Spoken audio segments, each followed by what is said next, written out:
I erupted in Europe, it became evident that the airplane was forcing a permanent change in warfare. By the time America entered the war on April 6, 1917, the airplane was well established as a military weapon. But the United States had only a small number of pilots and very few training planes. There were no bombers, fighters, or other combat-type airplanes.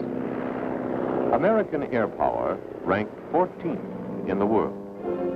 Secretary of War Baker urged the nation to back the buildup of a vast air fleet. Congress rushed through a bill appropriating $640 million for the buildup of American air strength, and President Wilson signed it on July 24, 1917. A large-scale production of airplanes was initiated. Among them was the Curtiss JN-4, called the Jenny. This two-seater was selected as the standard pilot training plane. The British-designed de Havilland 4 was adopted as the standard frontline bomber plane for combat.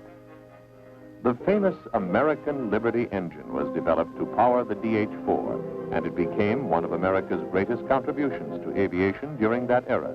543 of the American-built DH-4s saw combat before war's end, serving a dual role as observation plane and bomber. Not only were airplanes needed in large quantities, but men had to be trained to fly and maintain them. The air war in Europe stirred America's young men. There was no shortage of volunteers. In the year following the declaration of war, over 38,000 of America's youth had volunteered for flying training with the Army. Training them was a mammoth undertaking. Successful applicants were sent first to ground school for an intensive 8 weeks course. Then they began flight training.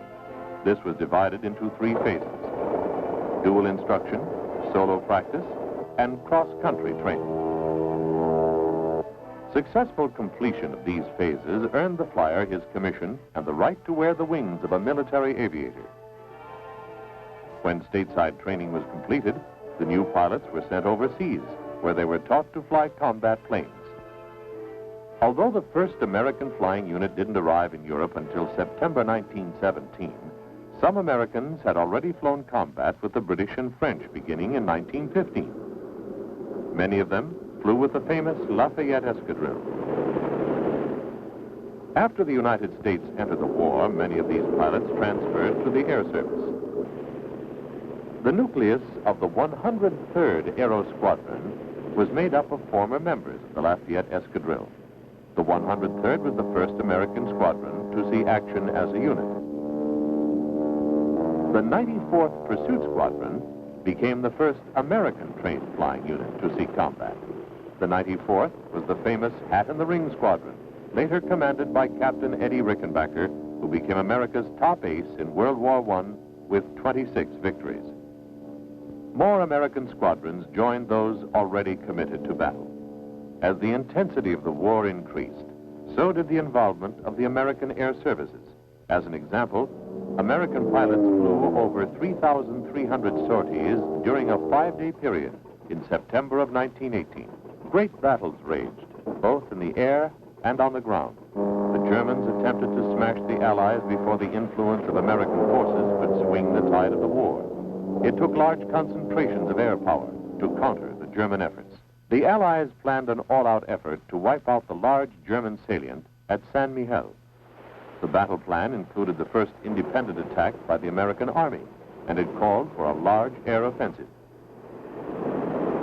Colonel Billy Mitchell was to command the largest aggregation of air forces ever committed, up to that time, to a single operation during the war. Flying both American-built DH-4s as well as French and English-built planes, the Americans and French enjoyed numerical superiority for the first time. On the opening day of the battle, Mitchell committed 1,500 planes. He proved his theories on the effectiveness of concentrated air power as his aircraft entered combat on the 3rd day of the battle. Bombing and strafing helped to demoralize German ground troops and was a major factor in forcing the Germans out of the San Miguel salient. Mitchell's aerial tactics were repeated during the Meuse-Argonne offensive in late September, accomplishing the greatest single aerial triumph of the war. The Allied Air Armada fought off waves of Germany's best planes and pilots. The already weakened Germany was unable to launch a planned counteroffensive. The defeat of Germany loomed closer. By the end of the war, November 11, 1918, 71 Americans qualified as aces, each credited with shooting down or sharing in the destruction of 5 or more German planes. Their total score was 450 planes and 50 balloons. A few of the never-to-be-forgotten American aces were Lieutenant Frank Luke, Major Raoul Lufberry, and the ace of aces, Captain Eddie Rickenbacker. 6 months before the war ended, an event took place in the States which influenced the evolution of American air power. On May 15th, Army flyers inaugurated America's first airmail service. In the years following, airmail pilots established routes and a system of airways that are still being utilized. Many ex-military flyers wanted to stay in aviation, but there were very few jobs for civilian pilots. Some bought surplus Army planes and flew them anywhere they could make a dollar. Carnivals, county fairs, exhibitions. These barnstormers often made money by taking passengers for their first plane ride. Some earned a living by stunt flying, a very dangerous business which left crowds spellbound. Many of these barnstormers invested in bigger planes and helped develop intercity taxi service, the stepping stones to today's commercial airlines. During the 20s, flyers accepted many challenges. They strived to fly higher, faster, and farther. Builders began to develop better planes, engines, and navigation equipment. Record flights came rapidly. One was the cross-country non-stop flight from New York to California. After 2 unsuccessful attempts, Army Lieutenants McCready and Kelly took off from Long Island in May 1923. Just under 27 hours later, they landed in California, the first flyers to complete a non-stop coast-to-coast flight. 1 year after the record-breaking cross-country flight, 4 specially built Douglas World Cruisers took off from a lake near Seattle on the first leg of an historic flight around the world. 175 days later, 2 of the original 4 air service planes returned to Seattle to successfully complete the 26,000-mile journey.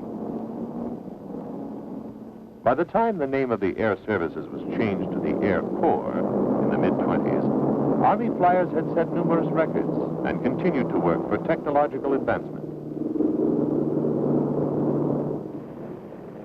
Cold weather testing proved the ability of men and planes to operate in sub-zero temperatures. New speed records were set in 1925 when Lieutenants Cy Bettis and Jimmy Doolittle won the Pulitzer and Schneider Cup races respectively within a 2-week span. 1 month after Lindbergh's historic flight in May 1927, another flying achievement was accomplished by 2 Air Corps pilots, Lieutenants L.J. Maitland and A.F. Hegenberger. Taking off from California, they flew a Fokker trimotor monoplane named the Bird of Paradise, non-stop to Hawaii in 25 hours and 50 minutes. With their destination a mere dot in the Pacific Ocean, their flight demanded exceptional navigation, superb flying skill, and real courage. In 1929, Air Corps flyers established an unofficial world flight endurance record in another trimotor Fokker named the Question Mark. Using a mid-air refueling technique developed in 1923, aerial fuel transfers were successfully accomplished 43 times, 9 of which were performed at night. The Question Mark, commanded by Major Carl Spaatz, and including Captain Ira C. Eaker and Lieutenant Elwood R. Quesada among its crew, stayed aloft for almost 151 hours, landing only after one engine began to give them trouble. The decade of the 20s is often referred to as the Billy Mitchell era. Following World War I, General Mitchell was the chief proponent of air power, and he strongly voiced the opinion that America must maintain strong air defenses. Mitchell believed that bombers would spell the end of sea power. He asked for the opportunity to prove the effectiveness of air power over naval forces. The combined War and Navy departments granted his wish and gave him the chance to prove his theories. On 2 separate occasions, U.S. airplanes carried out attacks on warships that were going to be scuttled or scrapped, including the powerful German battleship Ostfriesland. Mitchell's bombers sank some of the supposedly unsinkables, including the U.S. battleships Alabama, New Jersey, and the Virginia. Many years were to pass before the significance of these bombing tests was fully recognized, as witnessed the destruction of American ships of the Pacific Fleet at Pearl Harbor. The decade of the 20s spawned many pioneers in aviation. Some of the names high on the list of non-military aviators were Amelia Earhart, Wiley Post, and the Lone Eagle Charles A. Lindbergh. Considering the distinctive progress in aviation in the 20s, it seems justifiable that many historians term this period the golden age of aviation.